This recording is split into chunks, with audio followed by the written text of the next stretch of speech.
Akashvani presents Morning News.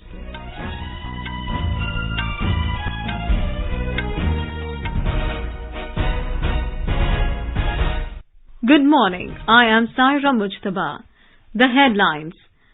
Prime Minister Narendra Modi holds bilateral meeting with Japanese counterpart Fumio Kishida ahead of G7 summit in Hiroshima, Japan today, also to attend Quad leaders meet. Congress leader Siddaramaiah to take oath as Chief Minister of Karnataka today. RBI withdraws 2,000 rupee notes from circulation under clean note policy to remain legal tender. Japan expresses interest in joining India's unified payments interface system. And Elena Rybakina of Kazakhstan to take on Ukraine's Anhelina Kalinina in the summit clash of Italian Open tennis this afternoon.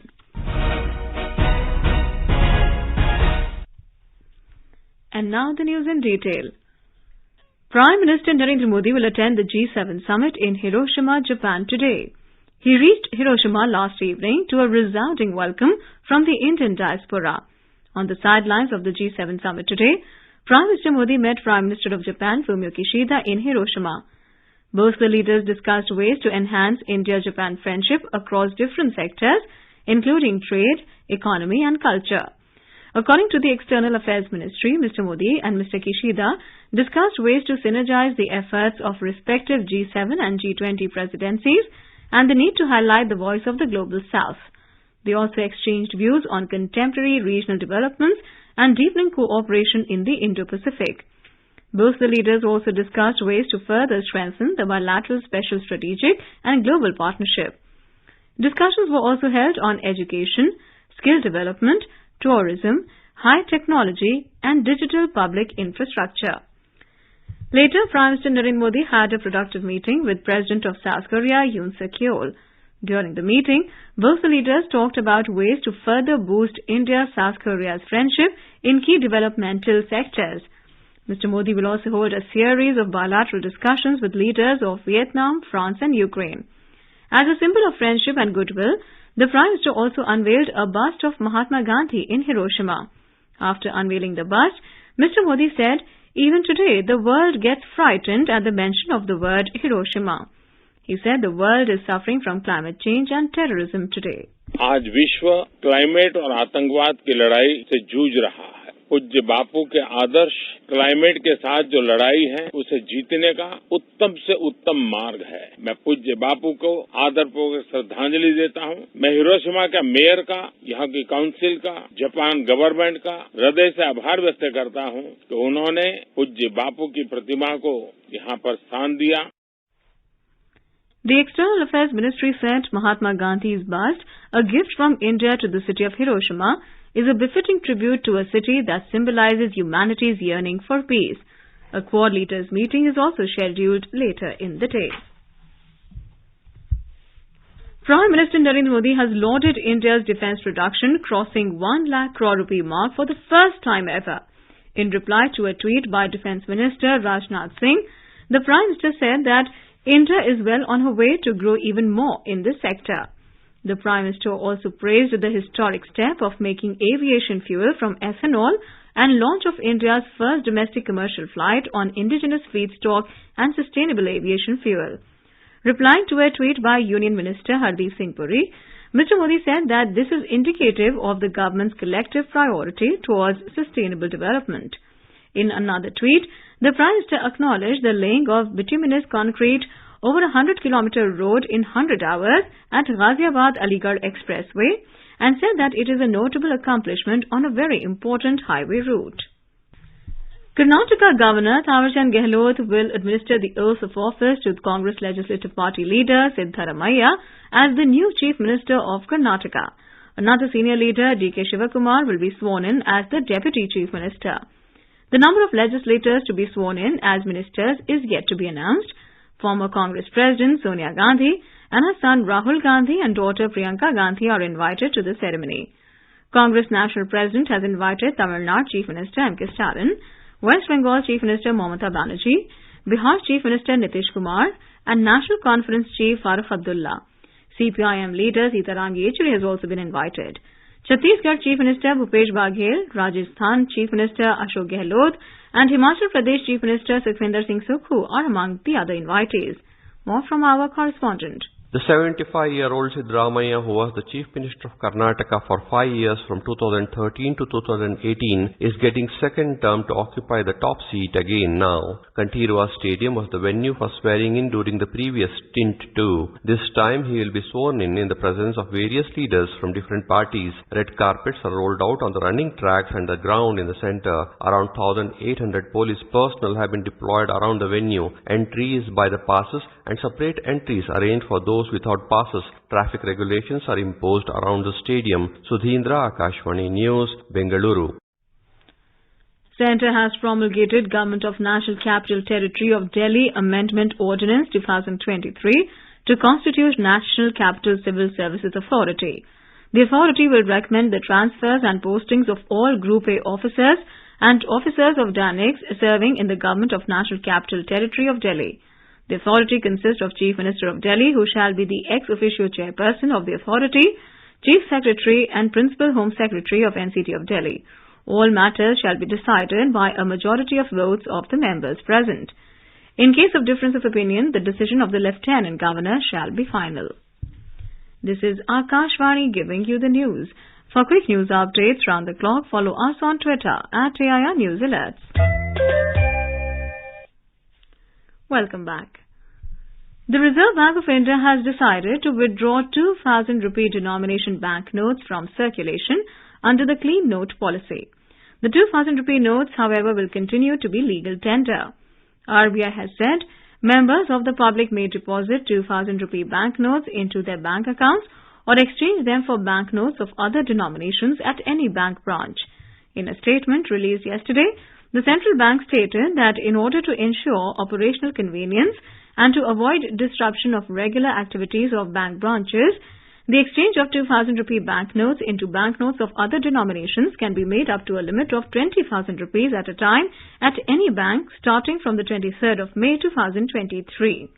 Additionally, the facility for the exchange of 2,000 rupee banknotes up to the limit of 20,000 rupees at a time will be provided at the 19 regional offices of the RBI having issue departments from the 23rd of May. The RBI has added that in order to complete the exercise in a time-bound manner and to provide adequate time to the members of the public, all banks shall provide deposit and or exchange facilities for 2,000 rupee banknotes until the 30th of September 2023. Japan has expressed keen interest in joining India's Unified Payments Interface UPI system. In an interview with a media channel, Japanese Digital Minister Kono Taro highlighted the ongoing digital cooperation between the two countries. He said this move aims to enhance interoperability and mutual recognition of EIDs. Responding to Mr. Taro's statement, Electronics and IT Minister Ashwini Vaishnav expressed gratitude for the recognition of Prime Minister Modi's Digital India vision. Mr. Vaishnav added that the vision has gained traction globally and the people understood how it has democratized digital technology. Union Home and Cooperation Minister Amit Shah will be on a 2-day visit to Gujarat today. During his visit, Mr. Shah will inaugurate and lay the foundation stones of several projects and attend programs at Devabhoomi Dwarka in Ahmedabad and Gandhinagar. A report from our correspondent. On the first day of his visit, Home Minister Amit Shah will lay the foundation stone of the National Academy of Coastal Policing at Okha in Dwarka. During the function, he will also virtually inaugurate 5 coastal outposts of BSF located at Jakhau coast of Kutch district. He will then inaugurate and lay the foundation stone for various developmental projects of Gandhinagar Municipal Corporation. Tomorrow, the minister will commission 320 buses of State Road Transport Corporation in Ahmedabad and also inaugurate a modern organic testing laboratory of Amul Fed Dairy in Gandhinagar. Mr. Shah will also inaugurate a national convention of Modi community in Ahmedabad and inaugurate and lay the foundation stone for various civic projects in Ahmedabad. Aparna Khund, Akashvani News, Ahmedabad. Vice President Jagdeep Dhankar will be on his maiden 2-day visit to Kerala from tomorrow. He will offer prayers at Sri Padmanabha Swami Temple in Thiruvananthapuram after his arrival. On the 22nd of May, the Vice President will inaugurate the Silver Jubilee celebrations of the Kerala Legislative Assembly in Thiruvananthapuram. He will address the gathering and release a souvenir of Kerala Legislature International Book Festival 2023. Later in the day, Mr. Dhankar will visit the Indian Naval Academy, Eremala, Kannur, where he will interact with the cadets. This marks the first visit by any Vice President of India to the INA. As the Narendra Modi government is completing 9 years in office this month, Akashvani News is bringing a series of special stories on the initiatives taken by the government. Today, we take a look at the steps taken in achieving largest coal production in the country. A report. Coal has remained one of the major sources of energy in the country. The government has ramped up the domestic coal production to meet the demand of all sectors and ensure adequate coal stocks at thermal power plants. India's overall coal production has seen a quantum jump to 893.08 million tons in financial year 2022-23, achieving a growth of about 47% in last 9 years. The exceptional growth in coal production has paved way for energy security of the nation. The annual coal production target for financial year 2023-2024 has been set to 1,012 million tons.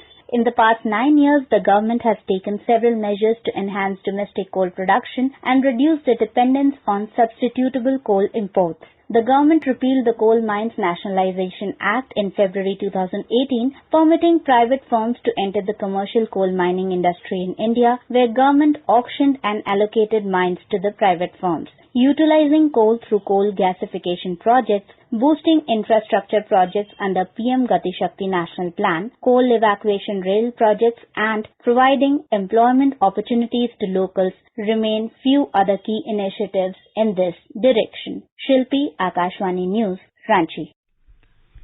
In Uttarakhand, the portals of sacred Sikh shrine Sri Hemkund Sahib will be opened for devotees today. On the occasion, Gurbani Ardas, Sukhmani Path, Shabd Kirtan were performed yesterday morning. INS Ghadial brought 10 medical pallets as high availability disaster recovery supplies for the people affected by Cyclone Mokha in Myanmar as part of Operation Karuna. Operation Karuna has so far provided 16 medical pallets.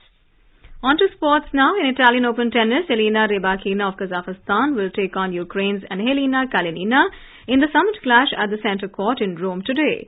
Wimbledon champion and 7th seed Rybakina stormed into the women's singles final, defeating former French Open winner Helena Ostapenko of Latvia in the semi-final. Earlier, Anhelina Kalinina reached the final, beating 11th seed Russia's Veronika Kudermetova in the first semi-final. In IPL cricket, Rajasthan Royals defeated Punjab Kings by 4 wickets at Himachal Pradesh Cricket Association Stadium in Dharamshala last night. Today, Delhi Capitals will take on Chennai Super Kings in Delhi at 3:30 p.m., while Kolkata Knight Riders will lock horns with Lucknow Super Giants in Kolkata at 7:30 p.m. And now for a look at today's newspapers, it's over to Subhadra Ramachandran. Thank you, Saira. 6 years later, rupee 2,000 notes to be withdrawn, writes Hindustan Times. The Tribune headlines, RBI to withdraw rupee 2,000 notes from circulation, can be deposited, exchanged from May 23rd to September 30. Demo goes back to haunt nation, says opposition.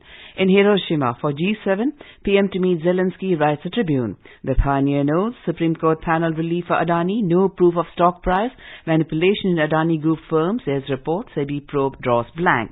The Hindu writes, Centre reverses Supreme Court order, gives LG final say on bureaucrats, writes Hindustan Times. Reports, ordinance move to negate SC verdict on Delhi services. And for all those who miss PUBG ever since it was banned in July last year, Financial Express informs game resumes for PUBG India, adding the game operated by South Korea-based Krafton will soon make a comeback on the App Store for download. With that, it's back to you, Saira. Thanks, Subhadra. And now, before we end the bulletin, the headlines once again. Prime Minister Narendra Modi holds bilateral meeting with Japanese counterpart Fumio Kishida ahead of G7 summit in Hiroshima, Japan today. Also to attend Quad leaders meet. Congress leader Siddaramaiah to take oath as Chief Minister of Karnataka today. RBI withdraws 2,000 rupee notes from circulation under clean note policy to remain legal tender. Japan expresses interest in joining India's unified payments interface system. And Elena Rybakina of Kazakhstan to take on Ukraine's Anhelina Kalinina in the summit clash of Italian Open tennis this afternoon. For details of these stories and more, log on to our website www.newsonair.gov.in and News on AIR app. With that, we end the morning news. Have a great day.